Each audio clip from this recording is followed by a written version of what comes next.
Ladies and gentlemen, welcome back. It has been a minute since I talked about Roja Parfums fragrances. Now, while I was going through my collection, I came across Fortnum Mason, and I realized I never discussed this hidden gem on my channel. I sprayed it on. I was like, wow, this is really good. So I had it on all day. I was like, God, why I never talked about this? And I wore it the next day and then the day after. So I wore it for like a week. And I was like, God, this is really, really good. So I was like, okay, I definitely have to talk about this on my channel.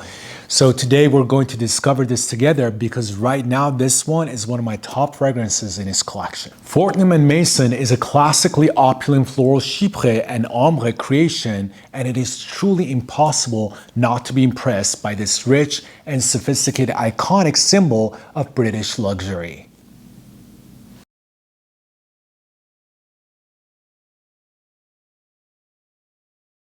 And there it is.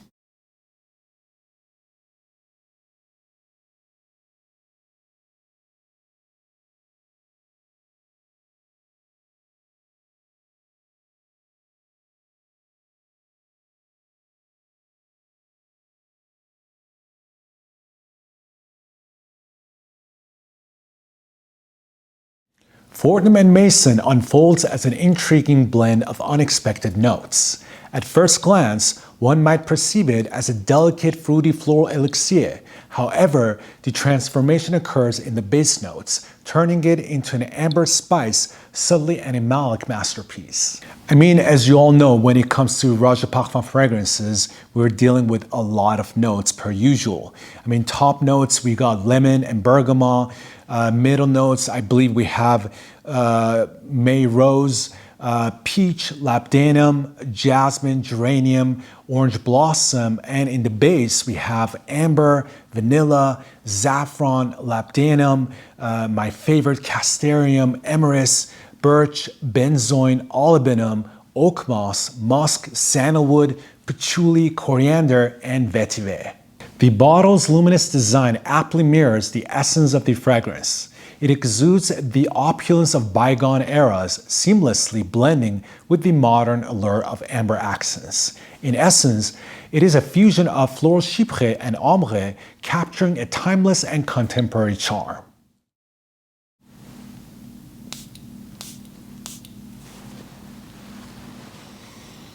Yeah, the fragrance unfolds with a grand entrance, a symphony of vibrant sweetness with lush rose, jasmine, citruses, and peach, creating this lush, somewhat gourmand, which is really not gourmand, but somewhat this odd gourmand opening, which is finely blended with the opulence of exotic spices and eastern woods like saffron and oud. Always when I review Roja Parfums fragrances, I don't use the word oud. I love to use oud because that's how he does it. Now, it does have somewhat a faint, which I noticed that after wearing it a few times, but again, it's very subjective. So again, this is my perception of it. It does have somewhat a faint smokiness to it as well, almost like a cigarette smoke, if you will. So it is a very unusual fragrance, and it comes off as a hybrid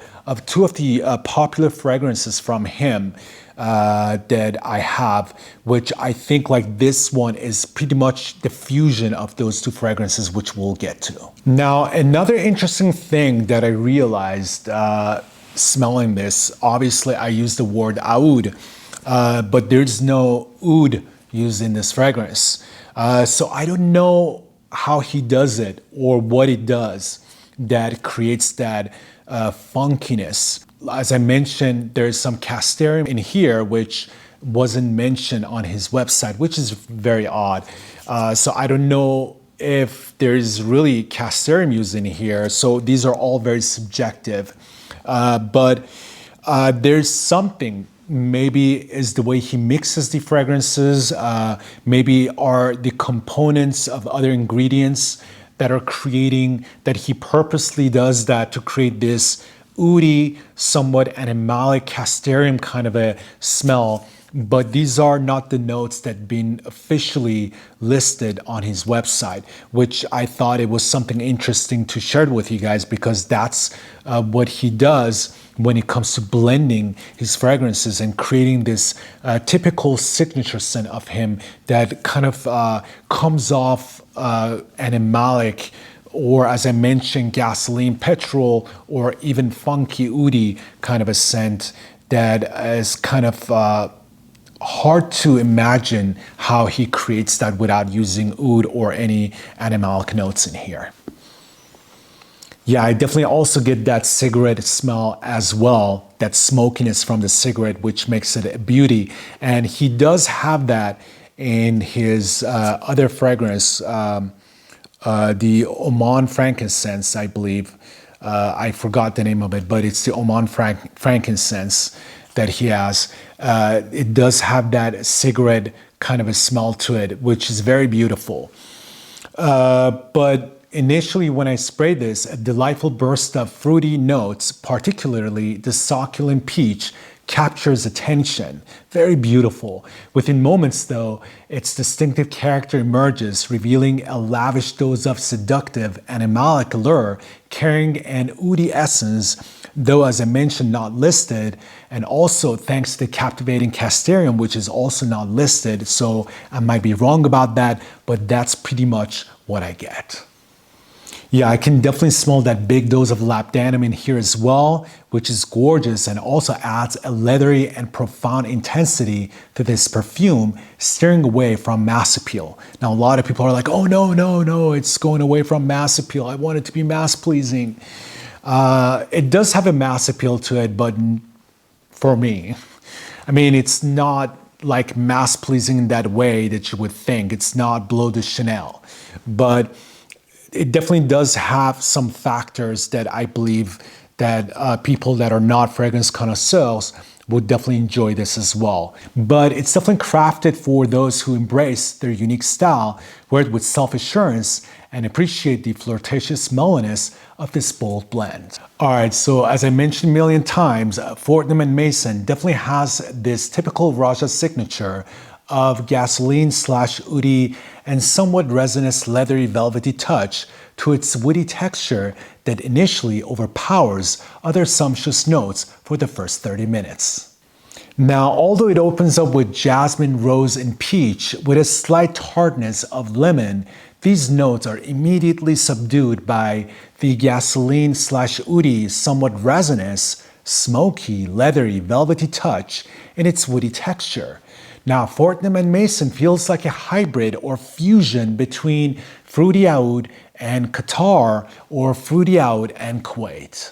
The delicate and sweet floral combination rests upon a velvety blend of labdanum, oud, saffron, vanilla with a hint of birch/incense emerging later. Overall, it avoids excessive sweetness or fruitiness, leaning more towards a floral essence. It strikes a fine balance between its fresh opening and oriental base. Alright, so in summary, Fortnum & Mason presents a fusion of floral chypre and ambre, embodying a timeless yet contemporary allure. It unfolds with a voluptuous aromatic burst of fruity floral roses, swiftly yielding to dominant woody, leathery, gasoline, smoky, and warm spicy undertones. These nuances gradually settle into a soft, feminine chypre floral essence, concluding in a velvety, powdery, and woody dry down. Alright, you guys, so that's all I have for Fortnum & Mason. It is a true masterpiece to me right now. As I mentioned earlier at the beginning of my video, it's one of my top fragrances in Roja Parfums collection. This one grew on me a lot over the years, and I don't know why I had it in my collection. Like I said, when you have too many fragrances, it's not good because you end up not using a lot of it. And it's very sad because when I start using this, I realize what a beauty this one is. Now, one thing I have to mention, because I always pay attention to everything in detail, as I also said it earlier, that this one has also a very complex gender orientation to it. Now, I don't like to, I don't know if that's the right word to say, to give gender to the fragrances, because I personally wear fragrances that are very feminine leaning.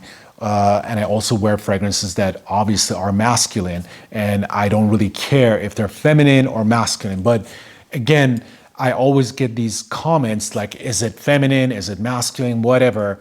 So to mention that to you, that this one is actually very complex when it comes to that orientation. Because initially when you spray it, I'm not going to again explain the whole thing over, but because of those certain, facets, it comes off very masculine. But as it dries down, interestingly, it becomes very feminine. So the dry down is very beautiful, very soft, definitely feminine leaning, but it is just a beautiful fragrance that evolves and has a life cycle to it. Very complex, very beautiful, very deep, definitely has a depth to it, and it's just a beauty. I mean, from the moment I spray it, I'm in awe till the moment that it goes into a dry down. And unfortunately, when you wear fragrance, you don't really feel the life cycle of it. You think that it smells kind of pretty much the same because your nose doesn't see the evolution of the fragrance as much.